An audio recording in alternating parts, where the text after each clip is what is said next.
Hey friends, welcome back to Watavue Mountain. No, not today. We aren't at the mountain today, but we do have a project that we're doing for the mountain. We'll just cut right to it. Thanks for coming, thanks for checking us out. We're glad you're here, we hope you're having a blessed day. What are we getting after today? You got it right here. We got this wood burning stove. Now, many of you know from the beginning, we've been looking for a wood burning stove to put in the tiny house, in the mini cabin.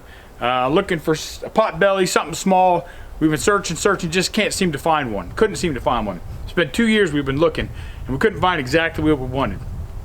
Came across this gem on Facebook Marketplace, 300 bucks, and a little bigger than we probably need, but once we figure out how to work it, I think it's gonna be perfect. It's probably gonna smoke us out of that little tiny cabin. So that's what we're getting into today. Something you're interested in, stick around. If you like this video, hit like, hit subscribe, hit the bell icon so you know when we post new content, but not much jabber today.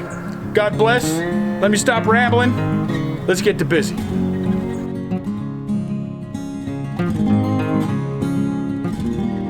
All right, you say, well, how do you repurpose or resurface a cast iron stove? Of course, I went to the interwebs and YouTube and everywhere else and saw a bunch of different techniques. Some that I really liked, but were way too hard for me. Some I didn't like so much. So we kind of settled on this. So first things first, we got to get all this rust off of here. A bunch of different ways you can do that. You can use sandpaper, you can do those like green scrubby pads, or you can use a wire wheel, which is what we're going to do. From my understanding, and again, I don't know what I don't know, it's cast iron. We're not going to hurt it. We're not going to scratch it. Once we clean that off, though, we're going to come back with this stuff called stove polish paste. Of course, we're not sponsored by anybody, but it seems pretty simple. The instructions say for cast iron stoves, grills, ornamental ironwork, fences, and barbecues. Apply a thin, even coat with a water dampened cloth onto the cold surface. So we got a cloth, I got some gloves. For that, some rubber gloves. I got some gloves and some iPro. So when we start grinding this off, I'm not getting full of rust and dust and all that crap in my eyeballs. And I have a couple different wheels on here because, again, I have never done this before. So I'm just gonna start out with this guy, see how it does, and let's just get after it.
Get you some air too, whether it's compressed air or just a blow or something to blow that off. You can see that's doing great on the surface rust, but we still have some dings and dents in there. So let's try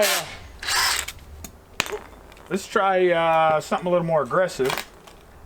See how that works.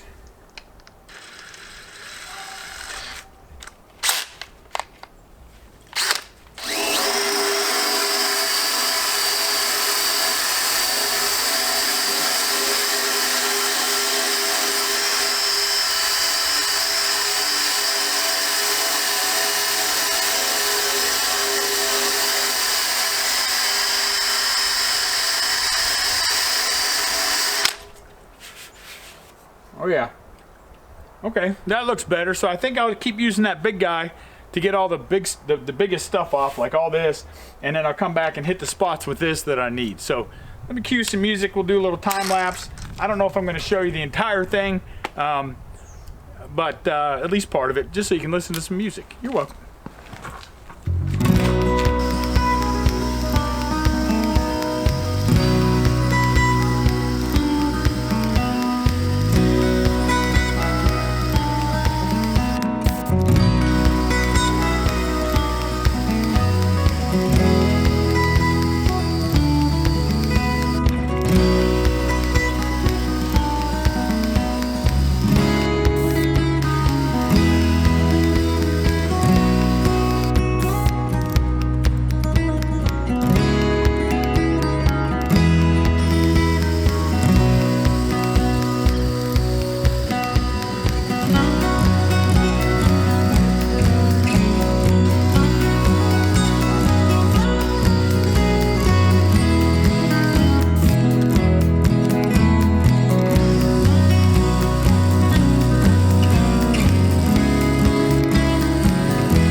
see, I switched to the mask just because this stuff was, the wind's blowing all over and coming back and forth. But I mean, that feels nice and smooth now. You see, I'm still trying to figure out the technique with this one. I think when I kind of went a little more flat and circular with it, I was able to cover more space. I started out just doing this back and forth, which did okay. But as I tilted it in like this, then I can cover more area, and it seems to do just as good. So I'm just gonna keep grinding away on this. I don't think I'm gonna show you the whole thing. I don't think I'm gonna time lapse the whole thing. I will. Let's take a walk around. I'll show you when I do the front, because that just comes right off, and we still have to do the vent. So when I get to that part, I'll show you that. Let me just finish this, then we'll come back. I'll show you what the whole thing looks like, and then we'll finish up with the front.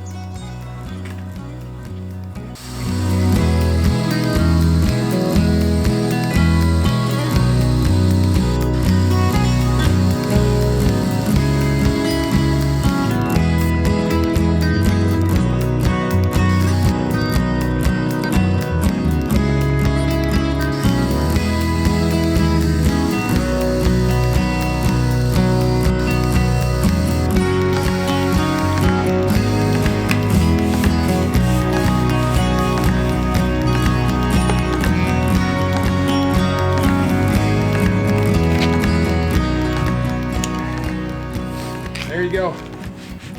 Nice and smooth. There's still a couple little spots where it's kind of.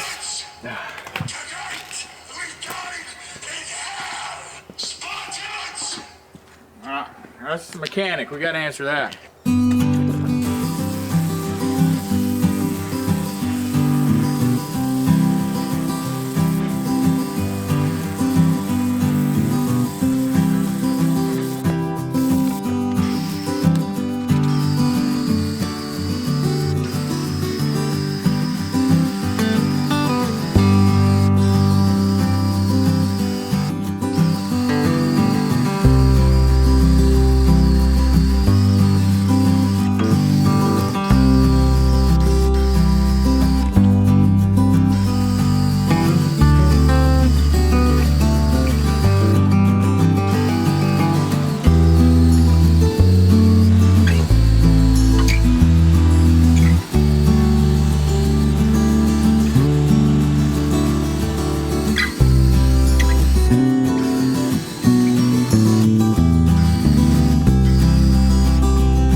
Too shabby.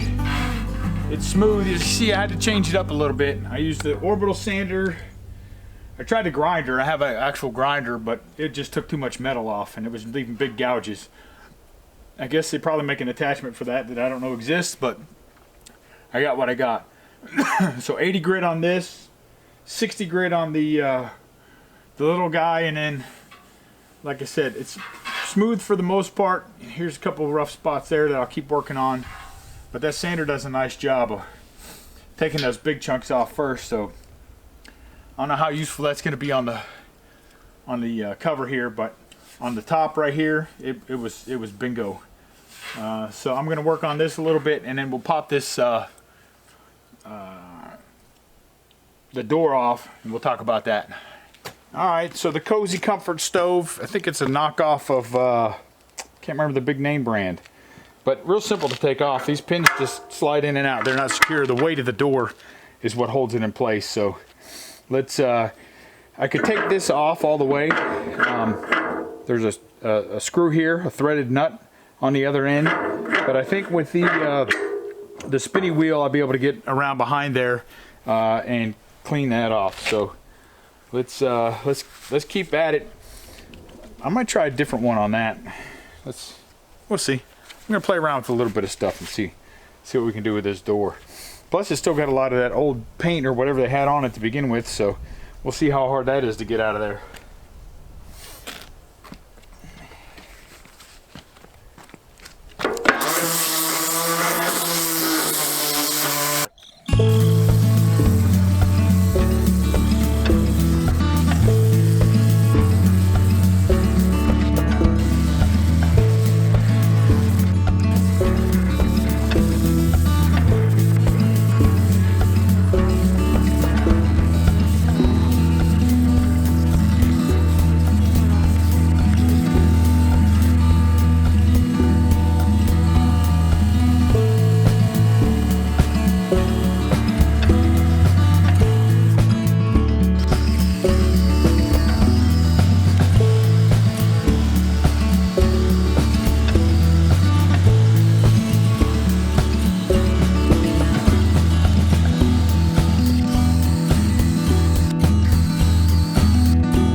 All right, as you can see, the sun is literally beginning to set.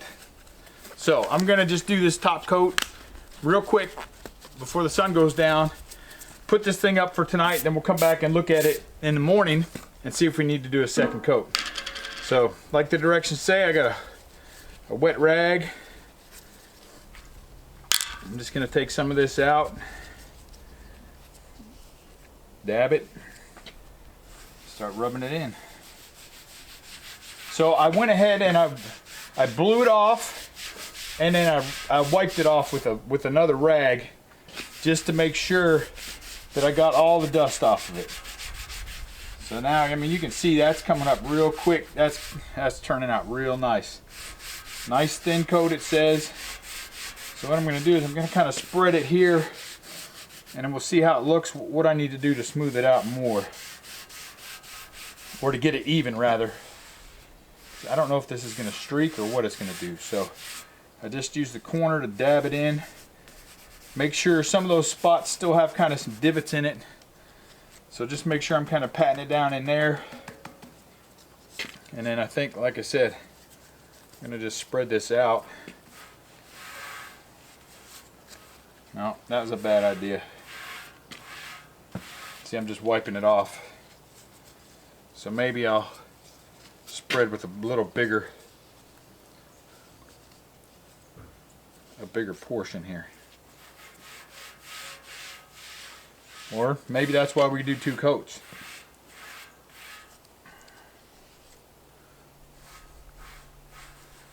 Or I just do circles. Alright, I'm just going to do the circles, kind of swipes. We're learning together.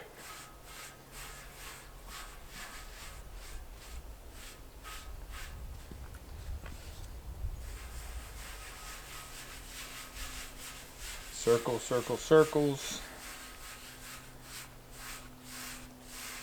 I'll make them a little bit bigger swipes now. Got plenty of paste on there. Get right along the edges. I don't have any standing, so I'm not super worried about having too much per se. And it's not runny, it's a paste. So it's not going anywhere.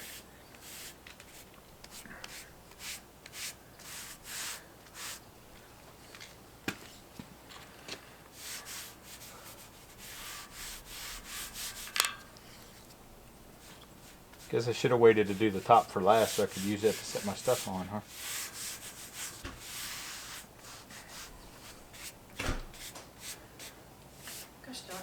So there we go.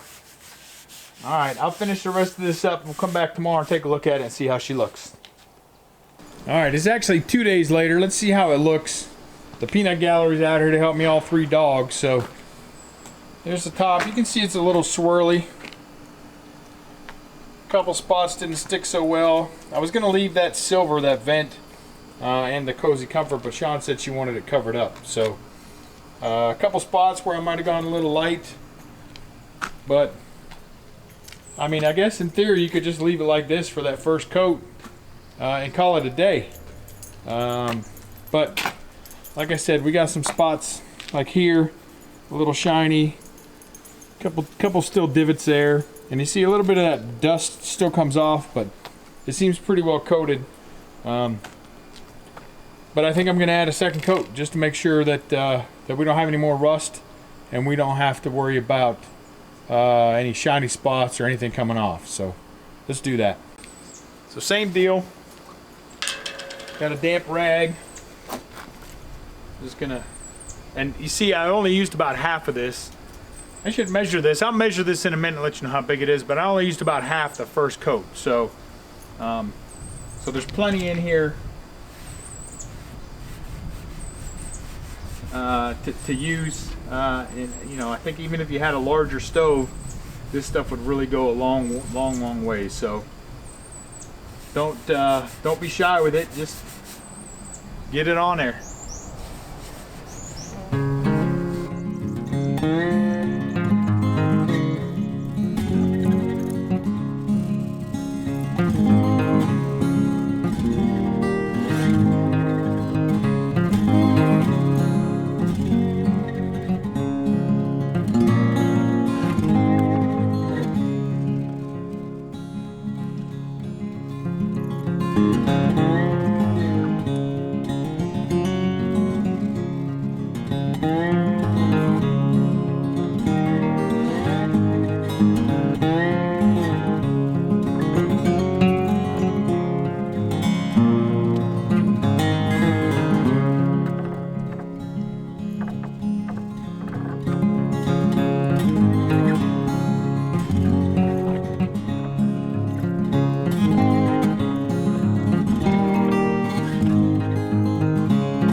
Alright, a little bit of detail here.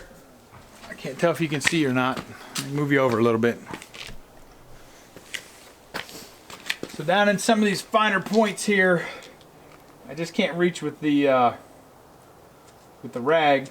So a little Q-tip action. Stuff some in there best you can. I'm sure there's a better way to do this. There usually is, but this will do for now.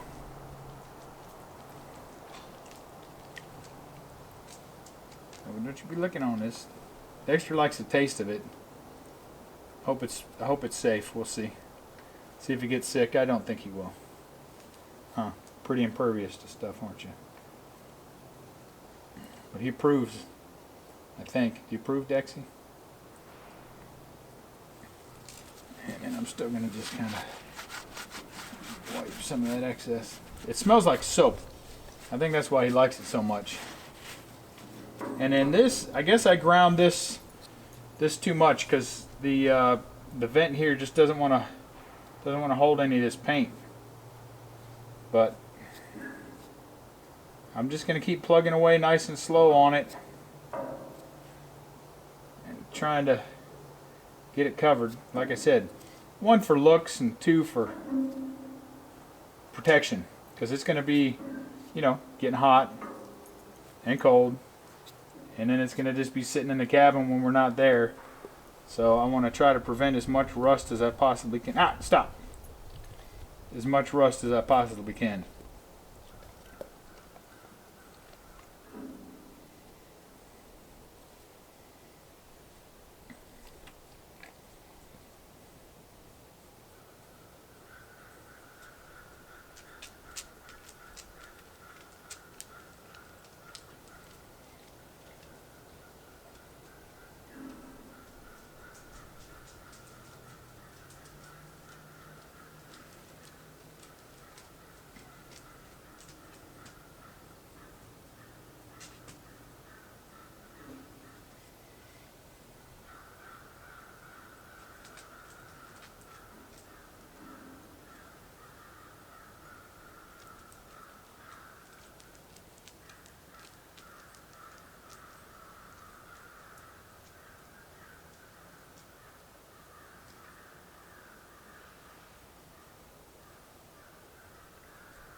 Oh, that's too tedious for me.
All right, let's pop off here and take a look. Can't really appreciate that, I don't guess, too much, but looks a lot smoother now. I think that was the move. The second coat, some of it's still a little streaky because it's still not completely dry, but I think it's going to look sharp. And it looks 1,000 times better than it did.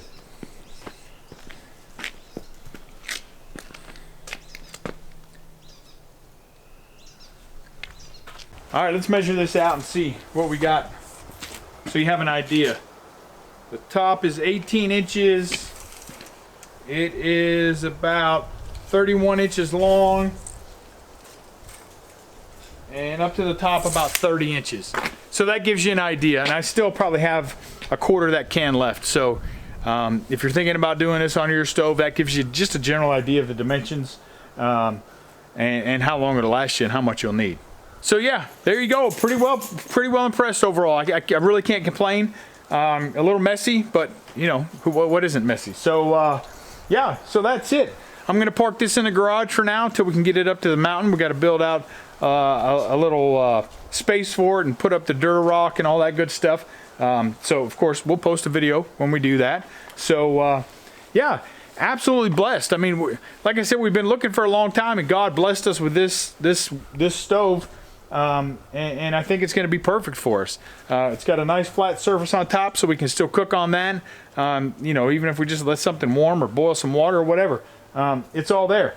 And God's been good to us. It's been a great year so far. It's, you know, just the beginning of the year, and we're making tracks all the way around. So it's been a great year. If you like what we're doing here at Watavue Mountain, hit like, hit subscribe, hit the little bell icon. Of course, you know we're going to post another video over this way. I let YouTube pick it because I don't know what you like. Some people watch this, some people watch that. I don't know. YouTube picks it and they do pretty good with it. So yeah, so thanks for coming.